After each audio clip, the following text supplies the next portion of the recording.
Citra satelit baru menunjukkan dampak serangan udara Israel yang menargetkan para negosiator Hamas di Doha, Qatar pada Selasa 9 September 2025. Mengutip dari Tribun News, bahwa serangan yang melibatkan 15 jet tempur itu menembakkan 10 amunisi ke kompleks bertembok di ibu kota yang sekaligus menjadi tempat para negosiator Hamas dilaporkan tengah bertemu untuk mempertimbangkan gencatan senjata. Diketahui Israel disebut ingin melumpuhkan pemimpin politik Hamas.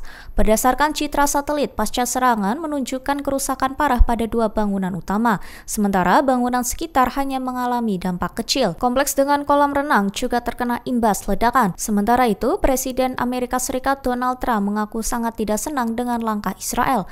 Namun, ia menahan diri untuk tidak mengutuk langsung, hanya menyebut serangan tersebut sebagai keputusan sepihak yang tidak menguntungkan. Perdana Menteri Israel Benjamin Netanyahu secara resmi menandatangani proyek S1 pada Kamis 11 September 2025. Proyek itu bertujuan memperluas permukiman Yahudi di timur Yerusalem, tepatnya di wilayah tepi barat yang diduduki. Mengutip dari Tribun News, kawasan S1 mencakup sekitar 12 km persegi. Rencana tersebut akan membangun 3.421 unit rumah menghubungkan Ma'ale Adumim dengan Yerusalem, sekaligus mencegah berdirinya negara Palestina. Netanyahu menegaskan bahwa tidak akan ada negara Palestina yang terbentuk. Ia menyebut tanah tepi barat adalah milik Israel, serta menekankan ambisinya menggandakan jumlah penduduk Yahudi di wilayah tersebut. Menurut Netanyahu, proyek ini adalah bagian dari rencana besar mencaplok seluruh tepi barat. Ia bahkan menyebut Israel akan membangun lebih banyak kota seperti Ma'ale Adumim. Selain itu, Menteri Keuangan Israel Bezalel Smotrich turut mendukung proyek ini.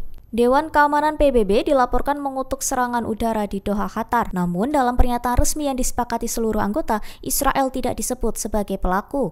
Mengutip dari Al-Mayadin pada 12 September bahwa kecaman tersebut datang setelah agresi Israel yang menargetkan pejabat Hamas di ibu kota Qatar. Serangan ini memicu kekhawatiran karena dapat menggagalkan negosiasi gencatan senjata di Gaza. Menurut sumber diplomatik, Amerika Serikat yang biasanya membela Israel justru mendukung pernyataan ini. AS bahkan menilai serangan itu sebagai langkah sepihak yang tidak membawa keuntungan. Pernyataan PBB menegaskan pentingnya menghormati kedaulatan Qatar. Dewan juga meminta deeskalasi serta menegaskan solidaritas terhadap negara teluk tersebut. Sementara itu, Qatar selama ini berperan penting sebagai mediator dalam perundingan gencatan senjata. Namun, serangan di Doha dikhawatirkan akan melemahkan posisi diplomatik Qatar di mata internasional. Pemimpin gerakan Ansar Allah Sayyid Abdul Malik Al-Houthi dilaporkan mengecam agresi Israel di kawasan Arab. Ia menyebut serangan Israel di Yaman pada Rabu 10 September lalu bukanlah pencapaian, melainkan bukti kebangkrutan dan kriminalitas. Melalui pidato mingguannya, ia menegaskan bahwa kejahatan Israel tidak akan melemahkan rakyat Yaman, justru memperkuat tekad perlawanan. Mengutip dari Al-Mayadin, Al-Houthi menjelaskan pilihan rakyat hanya ada dua, yakni menyerah atau tetap bertahan. Ia menilai menyerah sama saja dengan menerima pelanggaran yang dilakukan Israel. Al-Houthi juga menyebut tindakan Israel di Palestina sebagai kejahatan abad ini. Lebih jauh, ia memperingatkan ambisi Israel yang tidak hanya terbatas pada Palestina. Menurutnya, Israel juga menargetkan Lebanon, Suriah, Yordania, Mesir, hingga Irak. Al-Houthi menegaskan bahwa Amerika Serikat menjadi mitra penuh Israel dalam memperluas agresinya. Ia menilai Washington membantu menormalisasi pelanggaran dan menutup mata dari penderitaan rakyat Arab. Pemerintahan Donald Trump dikabarkan frustasi dengan Perdana Menteri Israel Benjamin Netanyahu setelah serangan udara ke Doha, Qatar. Trump dan pembantunya khawatir serangan itu telah menggagalkan pembicaraan sandera secara permanen. Mereka bahkan menilai Netanyahu sengaja merusak proses negosiasi yang dimediasi Amerika Serikat. Menurut sumber dekat tim keamanan nasional, frustasi Gedung Putih makin dalam sejak serangan Selasa 9 September lalu. Mengutip dari Ynet News pada 12 September,